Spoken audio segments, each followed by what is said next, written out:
Boopanpankids!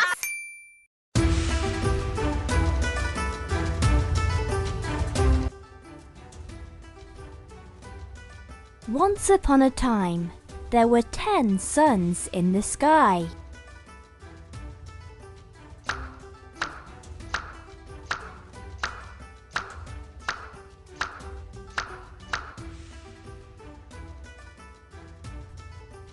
It was way too hot for the plants.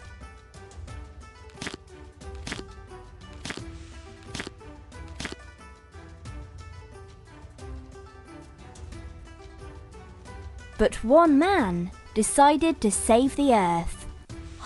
Ye.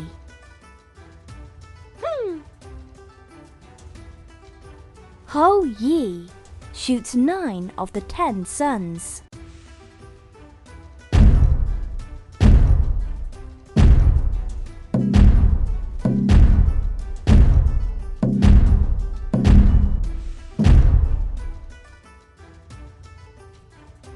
He only saves one star, our sun.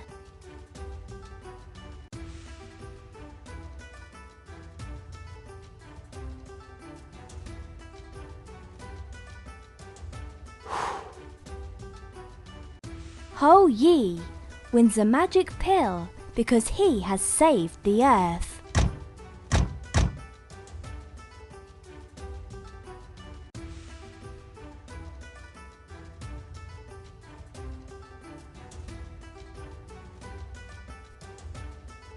Ye goes to see his wife, Chang-e.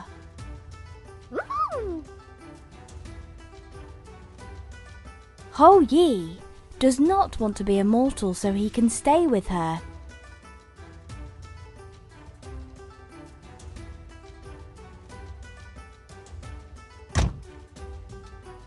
He asks Chang-e to put away the box to protect it.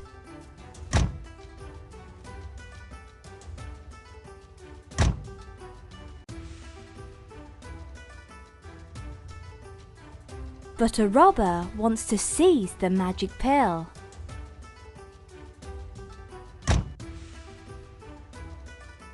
Chang-e swallows it to prevent the villain from using its power.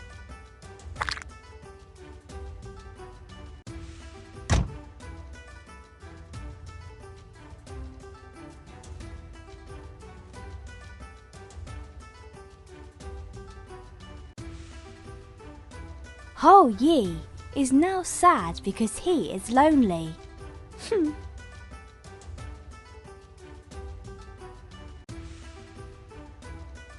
Every year, Ye looks at the moon and thinks about his wife.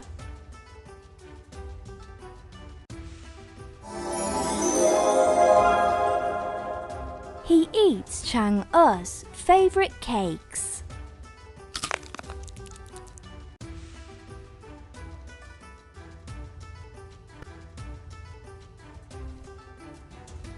Once upon a time, there were 10 suns in the sky.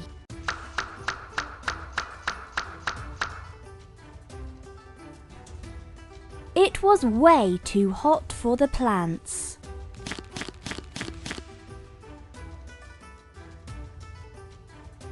But one man decided to save the earth.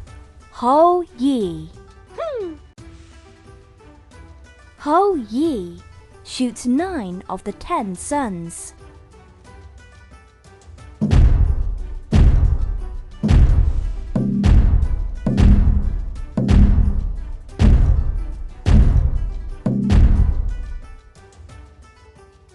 He only saves one star, our sun.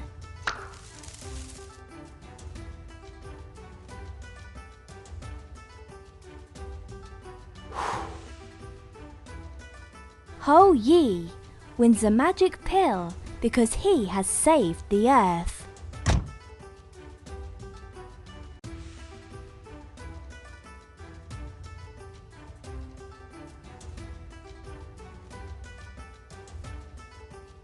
Ye goes to see his wife, Chang-e.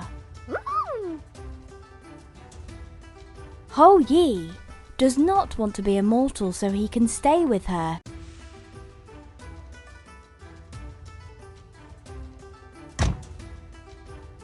He asks Chang'e to put away the box to protect it.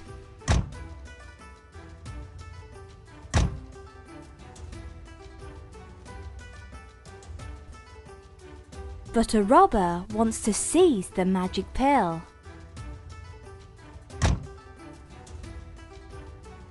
Chang'e swallows it to prevent the villain from using its power.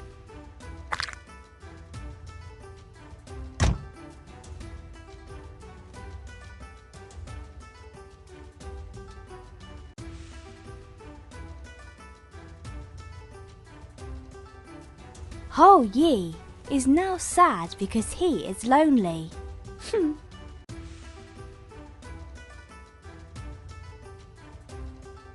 Every year, Hou Yi looks at the moon and thinks about his wife.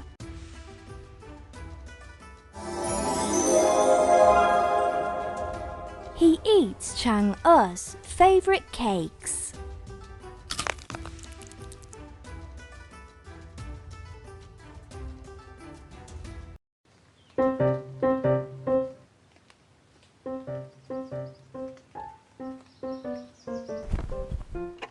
Master Crow perched on an oak was holding a cheese in his beak. Master Fox, lured by the scent,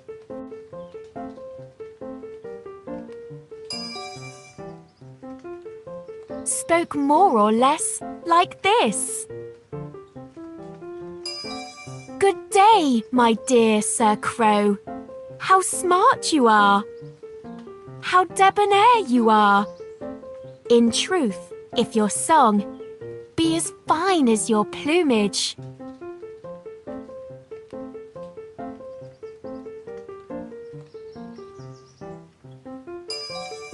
you are the phoenix of these woods.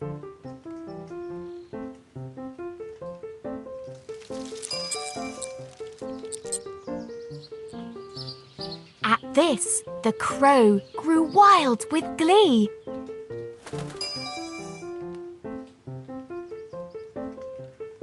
And eager to show his voice, he opens a big beak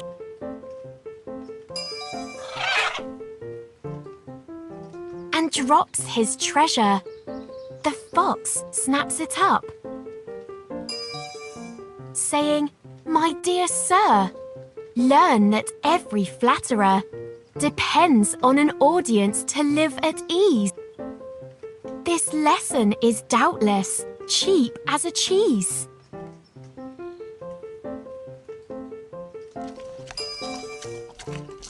The crow, shamefaced and in troubled state,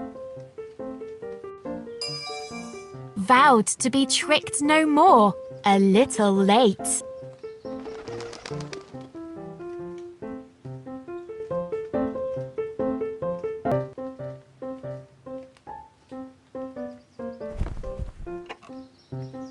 Master Crow, perched on an oak, was holding a cheese in his beak. Master Fox, lured by the scent, spoke more or less like this. Good day, my dear Sir Crow. How smart you are. How debonair you are.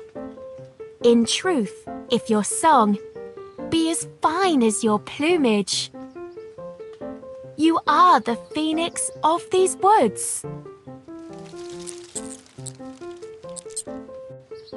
At this, the crow grew wild with glee. And eager to show his voice, he opens a big beak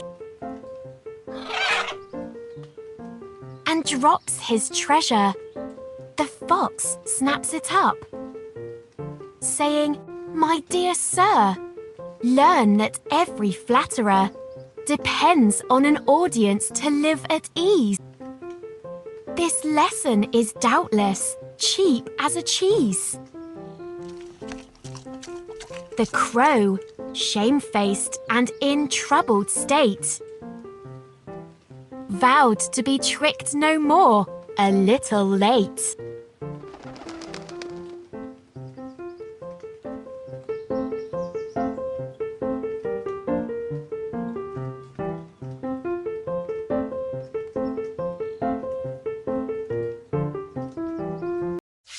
Why is the sky so high?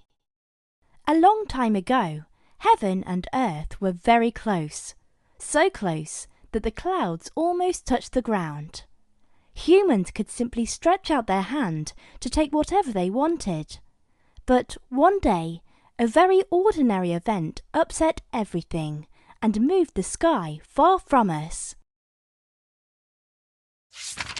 One morning, a woman is pounding her vegetables outside. Every time she raises her pestle, it strikes the clouds. So she asks the sky, "Could you please move up? I'll call you when I'm done." The sky obeys and rises slightly. The woman starts pounding again. Thump, thump, thump. The sky still bothers the woman who is pounding her vegetables. She says, "Move up a bit more." The sky complies. It goes very high, very high, very high. The woman finishes her dish. She lays down on a mat and eats with her family. Then she falls asleep, forgetting to call the sky back. One night, the woman wakes up startled and runs out of her hut. She screams to the sky, "You can come back down!" But the sky doesn't hear her. The woman alerts her neighbours. They're all screaming, "Sky, come down!" He still doesn't hear. Since then, the sky has been waiting for the signal from humans to come back down.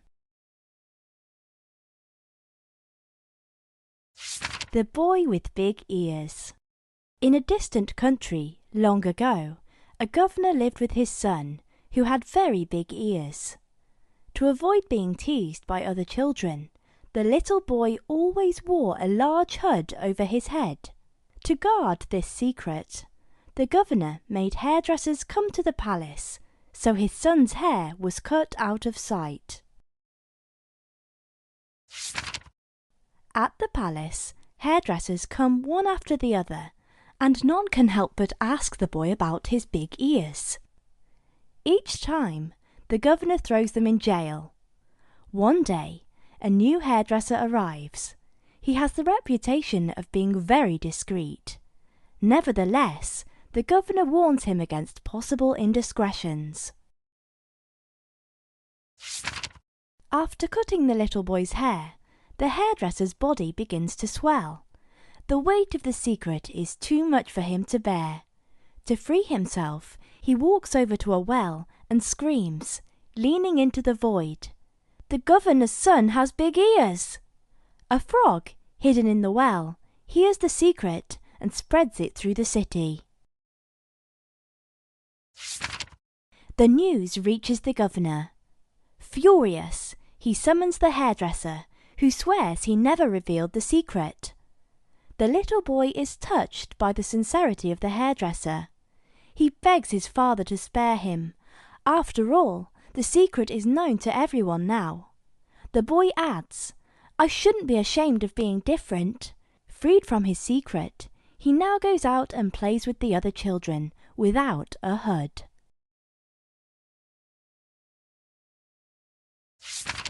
The Lizard and the Chicken Egg. The lizard and the chicken egg were friends. They were always seen together. One day, the lizard suggested to the chicken egg that they should go and eat some mangoes. But the chicken egg was hesitant because it didn't know how to climb trees. The lizard reassured the chicken egg and promised to help it climb up. Once at the foot of the tree, the lizard put the egg on his back, and both of them made their way up the mango tree. They ate juicy mangoes for hours. Once they were done, the lizard descended alone.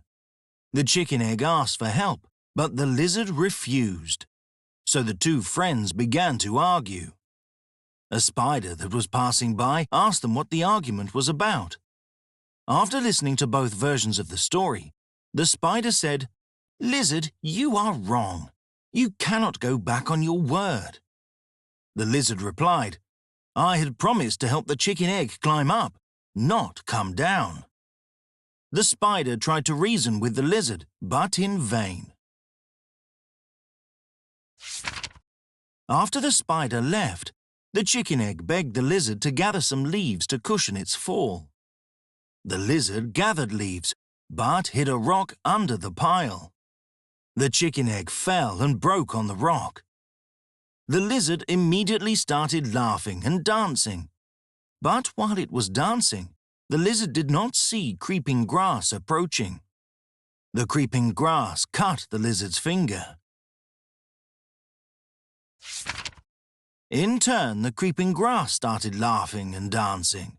But while it was dancing, the creeping grass did not see a gazelle approaching. The gazelle ate the creeping grass and also started laughing and dancing. But then the gazelle did not see the hunter approaching. The hunter wounded the gazelle. Immediately, the hunter started laughing and dancing. But the hunter did not see the fire approaching. The fire carried the hunter away. The fire started laughing and dancing, but did not see the water approaching. The water put out the fire. Happy with what it had done, the water kept rising until it flooded the whole world. Nature observed the disaster and made the water disappear. Nature also made the first earth disappear because the living beings had destroyed it. Nature then created a second earth and asked the spider to ensure peace on it. The spider gathered all the living beings and said, "If we want to live old, we must neither provoke nor rejoice in the misfortunes of our neighbors." Since that day, friendship has become sacred in this world. Z the panther and Kulu the tortoise. In the forest, there was a small animal village governed by Z the panther. Z owned a vast field of cola nuts. Entrance to this field was absolutely forbidden. All the animals were afraid of Z the panther, except for Kulu the tortoise. One day, Kulu the tortoise was hungry and sneaked into Z the panther's cola field. Kulu the tortoise took a bite of one, then two, then three cola nuts. The cola nuts were so juicy that Kulu the tortoise decided to come back every day. When harvest time came, Z the panther was surprised, sad and angry when she discovered that her field was almost empty. Z the panther roared very loudly and ordered all the animals to come to the cola field. She accused all the animals of conspiring to eat the cola nuts, but they all pled not guilty. Feeling naughty, Kulu the tortoise suggested that Z the panther inspected the mouths of all the animals. "The cola nuts are so big that the thief is surely still chewing them," said Kulu proudly. Immediately, Z the panther started checking the animals' mouths. First the crocodile, then the rabbit. Finally, Z the panther noticed that the goat was chewing its cud. Without hesitation, Z the panther leapt on the goat. Suddenly, Kulu the tortoise felt guilty and confessed everything to Z the panther. Upon hearing this, Z the panther released the goat. She was furious, but forgave Kulu the tortoise for being honest. To bring peace back to the village, Z the panther invited all the animals to share the remaining cola nuts. Since that day, Cola nuts are shared as a mark of friendship.